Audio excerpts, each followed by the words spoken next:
లైఫ్లో మనకన్నా మన చుట్టుపక్కల ఉండే మనుషులు నీ మీద ఎక్కువ ఒపీనియన్స్తో ఉంటూ ఉంటారు.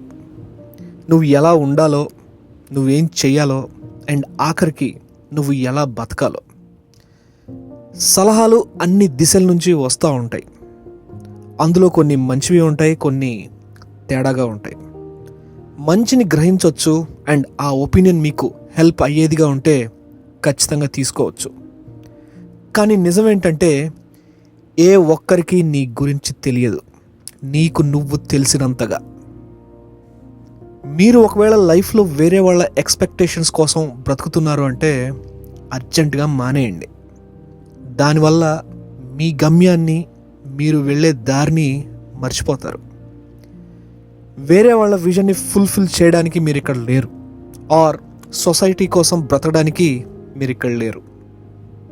అఫ్కోర్స్ జనాలు క్రిటిసైజ్ చేస్తారు, మీ డ్రీమ్స్ని డౌట్ చేస్తారు, మీ చాయిసెస్ని క్వశ్చన్ చేస్తారు, అండ్ మీ జర్నీ వాళ్ళ జర్నీతో కంపేర్ కూడా చేస్తూ ఉంటారు. కానీ గుర్తుపెట్టుకోండి, వాళ్ళ మాటలు కేవలం వాళ్ళ పర్స్పెక్టివ్, వాళ్ళ భయాలు అండ్ వాళ్ళ లిమిటేషన్స్ నుంచి వచ్చేవి. అవి మీవి కావు. నీకు ఎవ్వడి వ్యాలిడేషన్ అవసరం లేదు. వాళ్ళ అప్రూవల్ నిన్ను డిఫైన్ చేయదు.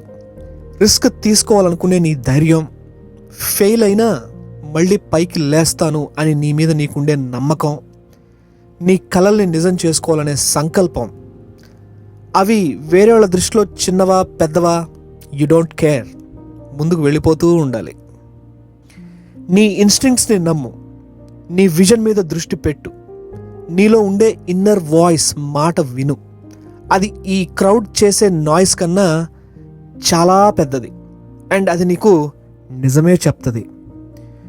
నువ్వు అనుకున్న దారిలో ఎక్కడా తగ్గకుండా, సైడ్ ట్రాక్ అవ్వకుండా అలా ముందుకు సాగిపోతూ ఉంటే ఆ నిజమేంటో నీకే తెలుస్తుంది. ఇది నీ వల్ల కాదు, నీకు అవసరమా, చాలా కష్టం రా. ఈసారి ఇలాంటి మాటలు వింటే వాటన్నిటినీ ఒక ఫ్యూయల్ లాగా వాడుకొని ముందుకు దూసుకుపోండి. End of the day it's your journey, నీ పక్కోడిది కాదు.